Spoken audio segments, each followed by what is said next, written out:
오늘 아침을 여는 말씀은 고린도전서 3장 5절부터 7절까지의 말씀입니다. 그런즉 아볼로는 무엇이며 바울은 무엇이냐?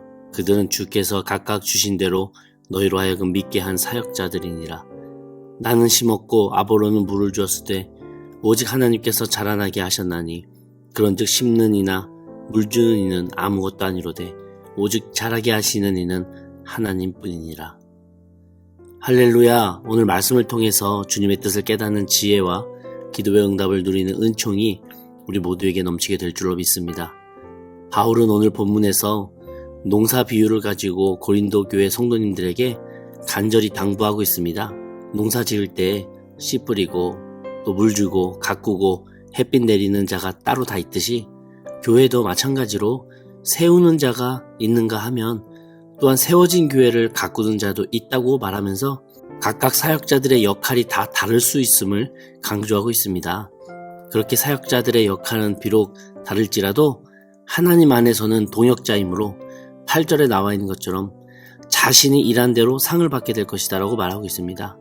여기서 강조한 것이 상이 아니라 일입니다. 즉 각자가 맡은 바 그 일이 다름을 강조하기 위해서 상도 다르다라고 대꾸를 맞춰서 지금 이야기하고 있는 것이죠. 그런데 왜 고린도 교인들에게 이런 편지를 쓰고 있을까요?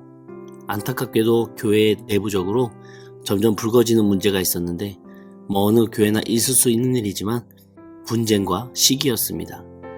말씀 전하는 자를 통한 하나님의 말씀을 듣고 그 말씀을 깨달아 거룩한 삶을 살아가야 될 성도들이 말씀 전하는 사람을 의지하다 보니 자연스럽게 그 열매는 시기와 분쟁으로 이어졌던 것입니다. 내가 믿고 따르는 말씀이 아니라 내가 믿고 따르는 바울 선생, 내가 의지하고 사모하는 말씀이 아니라 내가 의지하고 사모하는 아볼로 선생, 이렇게 되니까 문제가 되는 것이죠. 또 누군가는 아니 예수님의 직계 제자 베드로 선생이 진짜지, 이렇게 이야기를 하는 거예요. 이렇게 교회 안에서 누구파 이렇게 파가 나누어지기 시작했습니다. 그런데 정작 제일 중요한 내 삶은 변하지 않으면서요.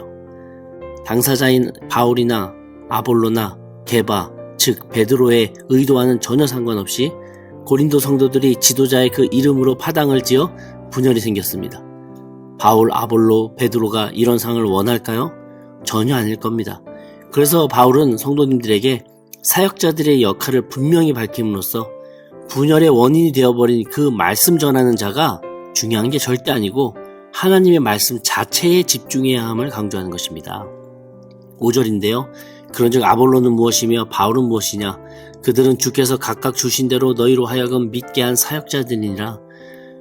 바울이나 아볼로나 주께서 각각 주신 대로 복음을 전한 사역자들에 불과하다라고 말하는 것이죠. 사역자의 헬라어는 디아코노이인데 그 뜻은 섬기는 자, 종이라고 의미입니다.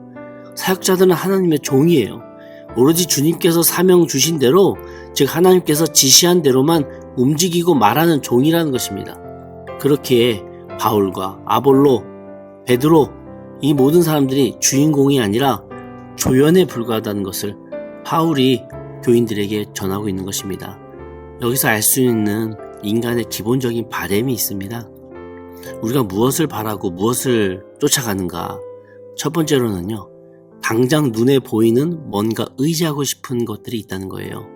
지금 내 눈에 보이고 내 귀에 들리는 것에 의지하고 그럴 때 내 마음이 조금 더 평안하다고 하는 것이죠.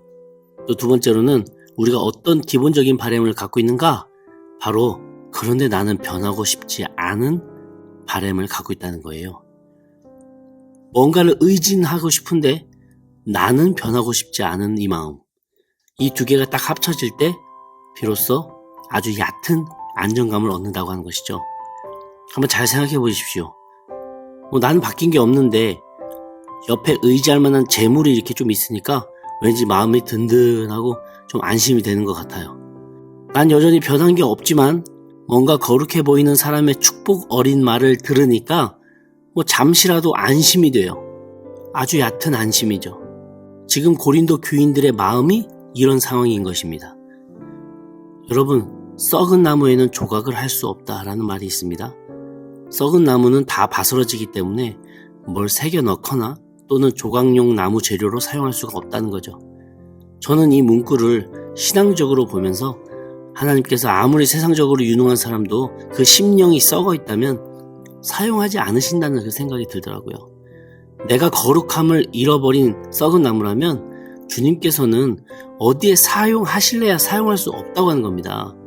지금 고린도 교인들이 집중해야 하는 것은 나의 스승이 누구고 내 선생이 누구냐가 아니라 스승이나 선생도 좋지만 정작 내가 거룩한 사람으로 변해가고 있는가 아닌가 여기에 집중을 해야만 했다고 하는 것입니다.